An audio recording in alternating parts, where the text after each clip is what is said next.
Hello friends, welcome to कंसल्टीज। आज हम अपनी वीडियो में आपको एक बहुत ही इम्पॉर्टेंट जीएसटी की कंसेप्ट बताएंगे। That is about invoice. Invoice का फॉर्मेट अगर आप चाहें तो हम आपको मेल भी प्रोवाइड कर सकते हैं कि हमारा इनवॉइस जीएसटी में किस तरीके से दिखेगा।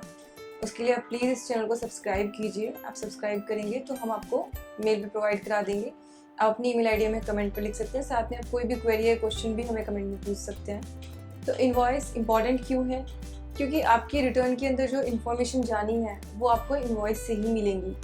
अगर आपने इनवॉइस ठीक ठीक बना लिया और आपने इनवॉइस सही समय पे सही तरीके से उसको मेंटेन किया तो आपकी रिटर्न फाइलिंग, अकाउंटिंग, जीएसटी के अंदर बहुत इजी हो जाएगी।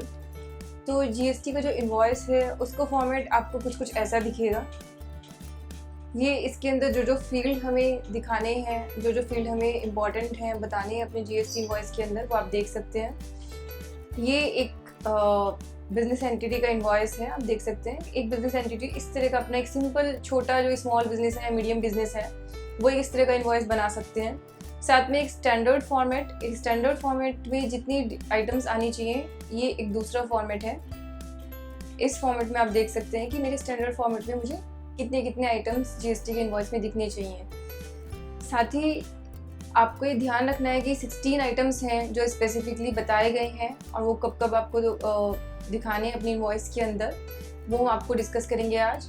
साथ ही आपका जो इनवॉइस है उसमें आपको याद रखना है कि जो आपकी स्पेसिफिक इंडस्ट्री की कुछ अगर रिक्वायरमेंट है, लेट्स सपोज आप फार्मा इंडस्ट्री से हो या आप किसी केमिकल इंडस्ट्री से, ऐसी इंडस्ट्री से बिलोंग करते हो जिसमें इंडस्ट्री की भी अपनी कुछ रिक्वायरमेंट है कि आपको इन्फॉर्मेशन अपनी इनवॉइस पे देनी पड़ेगी, तो जो मैं आपको डिटेल्स बताऊंगी वो उससे अलग होगी।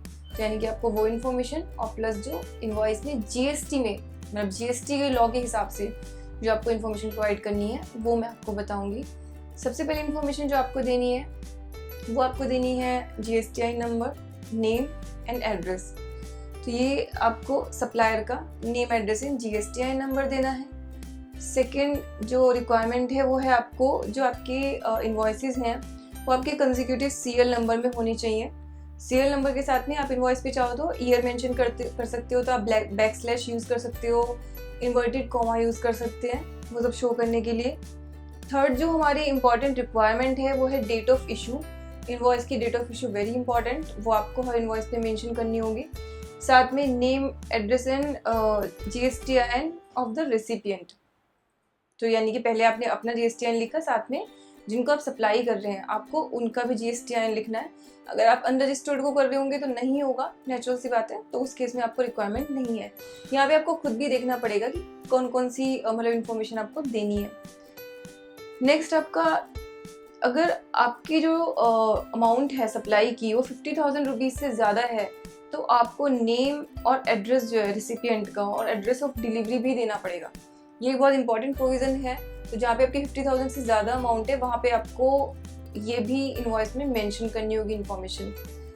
देन 6th आइटम हमारा है HSN कोड, और जो आपका SAC कोड होते हैं, अकाउंटिंग कोड ऑफ सर्विसेज, वो आपको प्रोवाइड करना पड़ेगा अपनी इनवॉइस के अंदर। जीएसटी में HSN कोड बहुत ही इंपॉर्टेंट है क्योंकि आपकी जो टैक्स रेट है वो आपके HSN कोड वाइज ही आइटम पे आएंगी, तो उसको सही ट्रेस करना और उसको हर इनवॉइस पे आपको मेंशन करना है। देन हमारा 7th आइटम है डिस्क्रिप्शन ऑफ गुड्स और सर्विसेज, वो आप अभी भी देते हैं, वो आपको जीएसटी में भी देना है। देन क्वांटिटी गुड्स के केस में, और अगर या फिर यूनिट्स और सर्विसेज के केस में आपको क्वांटिटी देने की ज़रूरत नहीं है, लेकिन गुड्स के केस में आपको उसकी क्वांटिटी किलोज में या किसी भी यूनिट में, नंबर्स में आपको देनी है। 9th इन्फॉर्मेशन है आपकी total value of supply of goods और सर्विसेज और बोथ्स। आपको ये ध्यान रखना है कि यहाँ पे एक ही इनवॉइस के अंदर, पहले आपको गुड्स का इनवॉइस अलग करता था, सर्विसेज का आप सर्विस टैक्स में काटते थे, लेकिन यहाँ पे आपके गुड्स की और इनवॉइस के इकट्ठे, गुड्स की और सर्विसेज के आपके इकट्ठा इनवॉइस कटेगा, तो आपको दोनों की वैल्यू यहाँ पे देनी है।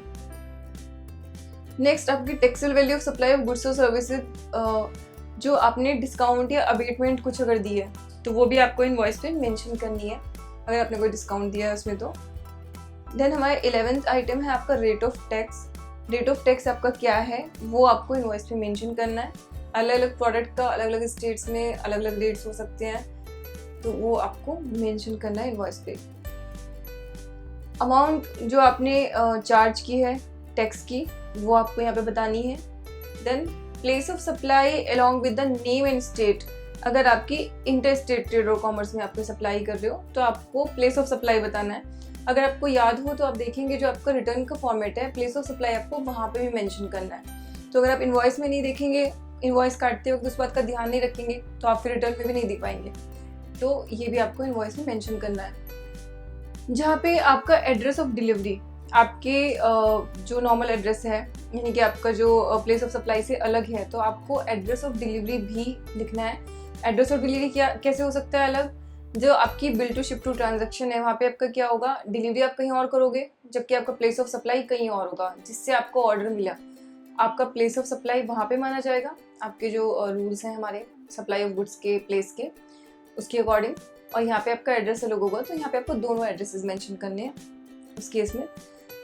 अगर आपका टैक्स रिवर्स चार्ज पे पेबल है तो आपको ये भी स्पेशली मेंशन करना पड़ेगा कि आपने टैक्स रिवर्स चार्ज में पे किया है। आपको ये ध्यान रखना है कि इस केस में आप ही इनवॉइस काट रहे हो और आप भी टैक्स पे कर रहे हो, तो यहाँ पे आपको रिवर्स चार्ज मेंशन करना पड़ेगा स्पेशली। लास्ट आइटम हमारा है सिग्नेचर या डिजिटल सिग्नेचर। किसी भी ऑथराइज्ड के आपको सिग्नेचर या डिजिटल सिग्नेचर देने हैं। इसमें हो सकता है कि कुछ इंडस्ट्री स्पेसिफिक ऐसा हो जहाँ पे डीएससी अलाउड ना हो, जहाँ पे आपको हाथ से सिग्नेचर करने हो, या कुछ इंडस्ट्री में जैसे डीएससी से साइन करना कंपलसरी होता हो, तो वो आपको अपनी खुद की इंडस्ट्री का भी एक बार देखना पड़ेगा। तो ये वो सब आइटम्स थे जो आपको अपने जीएसटी इनवॉइस के अंदर मेंशन करने हैं। आपको अपने आइटम्स अपने हिसाब से देखने होंगे कि इसमें कुछ आपके कम और ज़्यादा भी हो सकते हैं। और आप अगर चाहते हो कि आपको इनवॉइस का फॉर्मेट जो हमारे पास ड्राफ्टेड है और एक ब्लैंक इनवॉइस, उसमें किस तरीके से वो दिखेगा और किस तरीके से जीएसटी का इनवॉइस बनेगा, तो वो हम आपको अवेलेबल करा देंगे।